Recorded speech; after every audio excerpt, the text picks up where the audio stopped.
Yesterday we have seen that path difference and phase difference between two waves, and coherent sources also we have seen, which are obtained from the single source of light. ये दो sources है,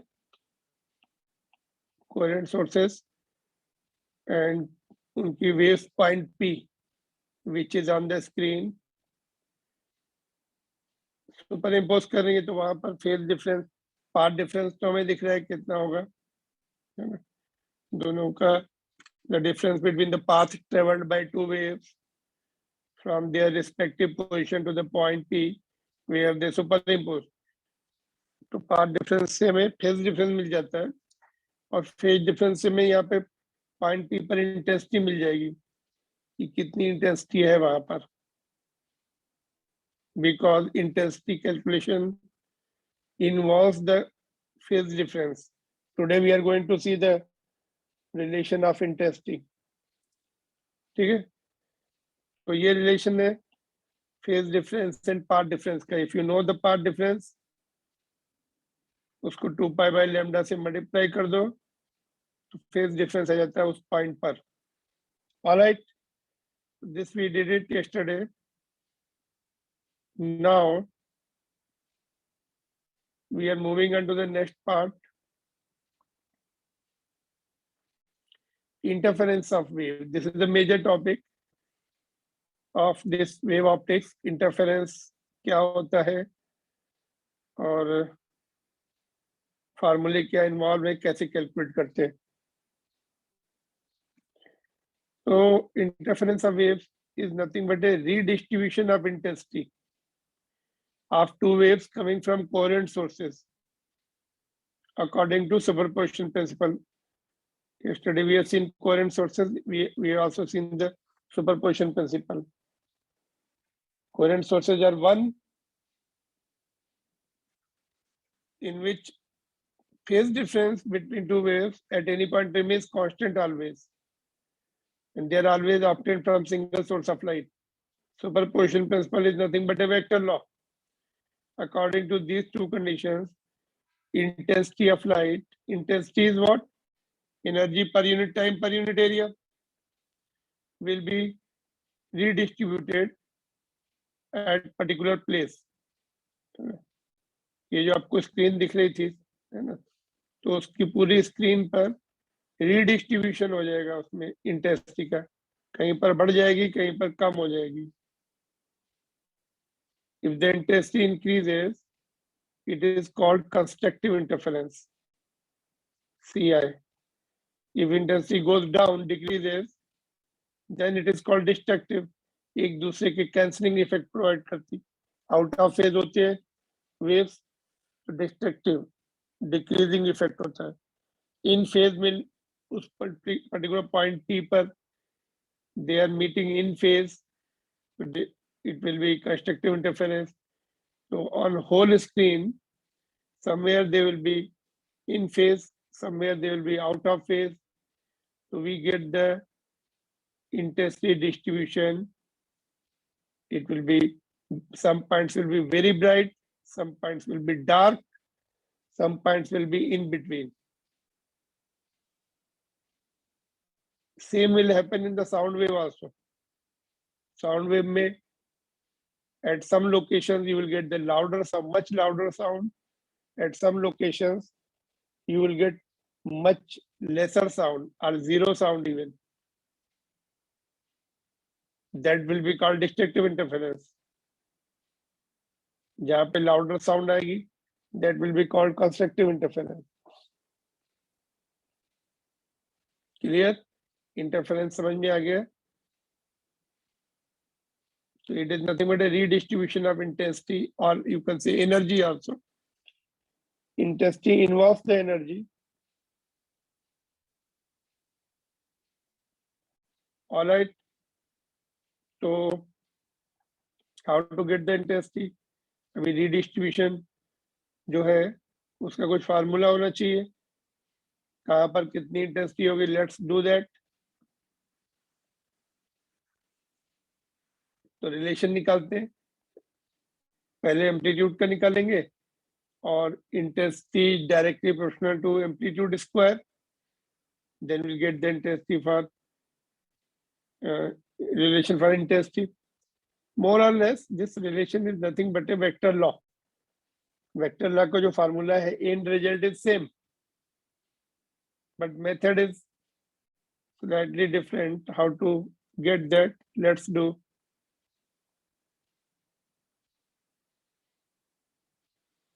Amplitude of resultant wave. तो resultant wave का amplitude निकालते हैं.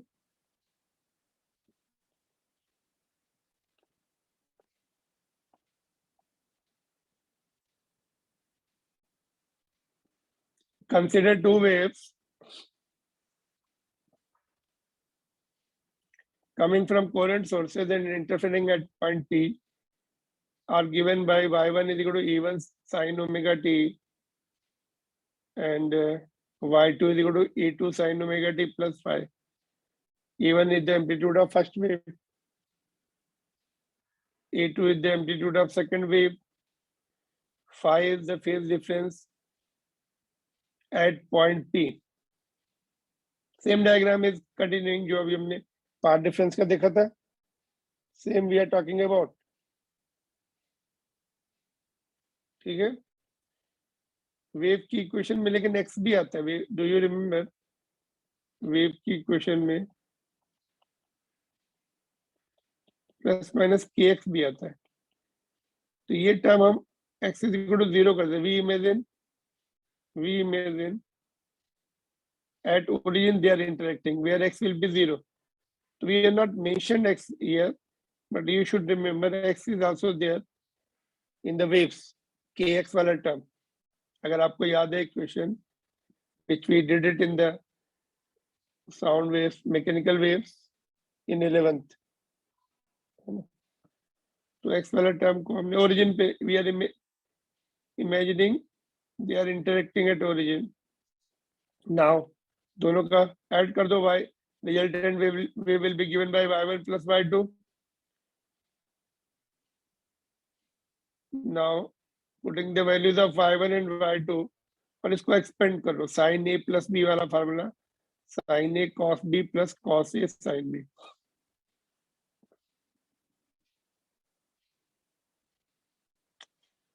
Okay. अभी sin omega T यहाँ पर भी है और यहाँ पर भी, सॉरी यहाँ पर भी. कॉमन ले लो बाहर. ये a1 plus a2 cos phi अंदर रह जाएगा. Omega T will come out और ये वाला term as it is. Now इस टर्म को ये कांस्टेंट, ये देखो a1 is also constant, a2 is also constant, phi is also constant. एक दूसरा कांस्टेंट मान लिया r cos phi.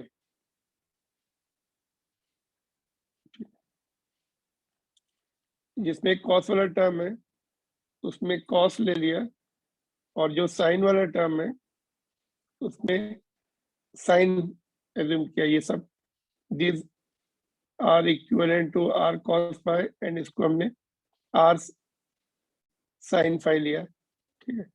ये पुट कर दो वैल्यू यहाँ पर, ये वाली वैल्यू और ये यहाँ पर r कॉमन आ जाएगा और ये रिलेशन अंदर बचेगा which is nothing but expansion of sin a plus b. sin omega t plus alpha का expansion है. ठीक है. So this is the equation of resultant wave. Similar equation मिल गई देखो, जैसे ये और ये equation है. So what we get is the similar equation of resultant wave whose amplitude is r. Alpha is the phase difference of resultant wave with the first one. First one में omega T है और इसमें omega T से plus alpha है. So this is the equation of resultant wave. Similarly, we get the sine wave only when two wave interact. तो वैसी ही wave मिलती है हमें, बट उसका रिजल्टेंट जो है, एम्पलीट्यूड जो है आर हो गया, वो हम निकाल सकते हैं अभी इन फार्मूले से. आर की value and alpha. These are the two unknown terms which can be found out from 3 and 4. ठीक है? What we have seen here, what we are doing here, amplitude निकालना है रिजल्टेंट वेव का. दो वेव्स जब interact कर रही है तो उनको पहले हमने रिजल्टेंट वेव ही निकाल ली. टिग्नोमेट्रिकल फार्मूला यूज करके हमने रिजल्टेंट वेव निकाल ली है. Now it is easy to get its amplitude and its phase difference with the first equation. This is nothing but a trigonometry only, using the formula, various formulas. ठीक है? तो ये equation of resultant में मिल गई. इसका amplitude r है और alpha is the phase difference, it's phase difference with the first wave. So now we can find out relation for the r and alpha separately using the third and fourth. तो क्या करें, r कैसे निकालना है? Third and fourth को square करके add कर दो. तो राइट हैंड साइड में तो r स्क्वायर मिलेगा और इनको जो है रीअरेंज करके छोटा कर लो इसको लेफ्ट साइड में. तो लेट्स सी, 3 and 4 को हमने स्क्वायर कर दिया. राइट हैंड साइड पहले लिख दी लेफ्ट में, ब्रैकेट में sine square theta plus cos square theta will be 1. ये वाली साइड को स्क्वायर कर लिया इधर. ये a2 sine square a2 square sine square 5 यहाँ पर है और इसको एक्सपेंड कर लिया a1 square a plus B whole square वाले फार्मूले से यहाँ तक. यहाँ पर a2 cos स्क्वायर 5 है, यहाँ पर साइन स्क्वायर 5. इसमें से a2 कॉमन आ जाएगा, ब्रैकेट में 1 हो जाएगा.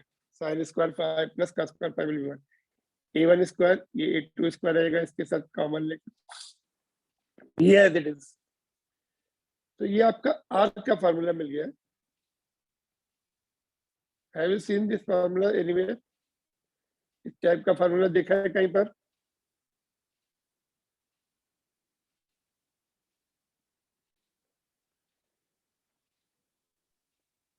और 3 and 4 ये वेक्टर में था. ये ऐसा था, r is equal to under root of a square plus b square vector sum of two vectors. ऐसा फार्मूला था वेक्टर्स का. यहाँ भी सेम रिजल्ट मिला. You don't have to remember anything extra. और वहां पर एंगल जो था, रिजल्टेंट वेक्टर का जो एंगल था फर्स्ट वेक्टर के साथ, वो भी ऐसा ही था, लाइक दिस, है ना? कैन यू सी? एक मिनट, 4 and 3 को डिवाइड कर दो तो हमें अल्फा की वैल्यू में, ये हमने एज्यूम किए थे ना, अल्फा एंड आर एज्यूम किए थे, तो उनकी वैल्यू निकाली हमने. इनफैक्ट तो एज्यूम किए थे वही रिजल्टेंट है. Can you see whole thing? तो दिस इज हाउ. एक पॉइंट और लिख दो, फिर then I will show you whole thing. तो ये अल्फा की वैल्यू आ गई. अल्फा में we may not need alpha, but you should know what is the meaning of alpha. ये जो रिजल्टेंट वेव है, okay I will show you with the diagram. Alpha कहाँ पर है, कैसे? Now both are similar to vector law of addition. Both are similar to vector law of addition. Similar to vector law of addition.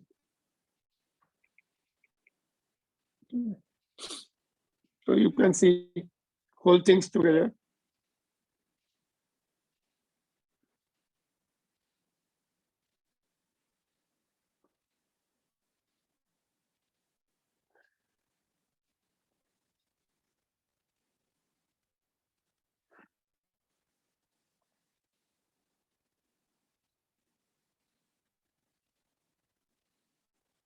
तो what we have seen, दो waves जब interact करती हैं, तीसरी जो रिजल्टेंट वेव मिलती है वो भी similar to them. Sine function है तो साइन की वेव मिली. एंड ये जो फ्रंट ये वाला टर्म होता है वो हमेशा एम्पलीट्यूड का मतलब क्या होता है? मैक्सिमम डिस्प्लेसमेंट दिखाता है. और ये वाला टर्म, ये फेज डिफरेंस, उससे कितने एंगल पर है किसी पर्टिकुलर वेक्टर के साथ, पर्टिकुलर वेव के साथ.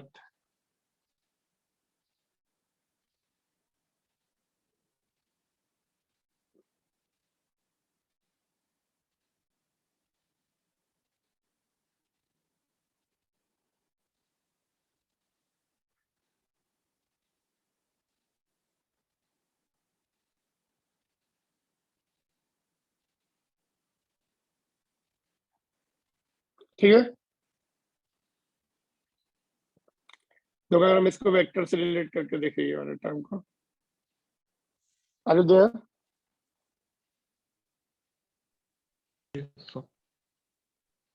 ओके, तो ऐसा कुछ आएगा। देखो, अगर हम उनकी वेव्स को मान लें, उनको जो एम्पलीट्यूड है उनको वेक्टर मान लें थोड़ी देर के लिए, तो फर्स्ट वेव का एम्पलीट्यूड कितना था, a1 था, ये लिखने की जरूरत नहीं, ये जस्ट हम कंपेयर कर रहे हैं। और सेकंड वेव का एम्पलीट्यूड a2 था, दोनों दोनों के बीच में फेज डिफरेंस 5 था, वहां पर इंटरेक्ट कर रहे थे किसी पॉइंट P पर, तो ये R आ जाएगा ऐसा। अभी हमने डिराइव किया है ट्रिग्नोमेट्री से, ऐसा आ गया, तो ये रिजल्टेंट ऐसे आ गया, और ये अल्फा फर्स्ट वेक्टर के साथ अल्फा एंगल बनाता है। तो टेन अल्फा हमने सीखा था, टेन अल्फा जो है ये ए सीखा था, वहां पे बी था, क्या आया था, बी कॉस थीटा था वहां पे, यहाँ पे फाई होगा, थीटा ही लेंगे, tan alpha was there B cos theta upon A plus B sine theta, ऐसा था। वैसे ही रिजल्ट यहाँ भी मिल रहा है। तो रिजल्टेंट जो है पहले वेक्टर के साथ, मतलब पहली वेव के साथ अल्फा एंगल बना रहा है, that what is the meaning if we compare. ये देखो, ये अल्फा जो है रिजल्टेंट वेव फर्स्ट वाले के साथ कितने फेज डिफरेंस पे है, फर्स्ट वेव कहाँ पे, यहाँ पर, ठीक है। तो that's how it can be related with the vectors. तो this is the first step of interference, जिसमें हम लोगों ने इंटरफेरेंस फिनोमेना, जिसमें हमने दो वेव्स की इंटरेक्शन लिया पॉइंट P पर ऑन द स्क्रीन, यहाँ पे वो सुपर इम्पोज कर रही है। It can be light wave also, it can be sound wave also. तो उनका एम्पलीट्यूड, रिजल्टेंट वेव का एम्पलीट्यूड R मिल गया हमें, similar to the vector addition of two vectors, similar to the vector addition of two vectors. Alright, तो now intensity मिल जाएगी हमें यहाँ पर। Main objective is to find the intensity at various points on the screen of two interfering waves, two superimposing waves, whether they are sound wave, whether they are light waves, ठीक है। तो intensity निकालने के लिए intensity का formula क्या है, R direct proportional to, sorry, amplitude square. तो फर्स्ट वेव की इंटेंसिटी जो होगी उसकी A1 स्क्वायर के सेकंड वेव की इंटेंसिटी जो होगी A2 स्क्वायर के डायरेक्ट प्रोपोर्शनल। रिजल्टेंट वेव की इंटेंसिटी को IR लिखेंगे, that will be R square, where R is also known. यहाँ पर ही इस फार्मूले में प्लेस करने वाले हम, R स्क्वायर की जगह A1 स्क्वायर A2 स्क्वायर, ये प्लेस कर देंगे इस फार्मूले में। तो we are going to get the very very important formula for intensity of wave, resultant wave two interacting waves. ये देखो, this is the relation for intensity, resultant intensity, IR, resultant intensity को IR symbol देंगे। तो since this is the formula we have just derived, resultant wave का जो amplitude है उसका square ये हो गया। Now we know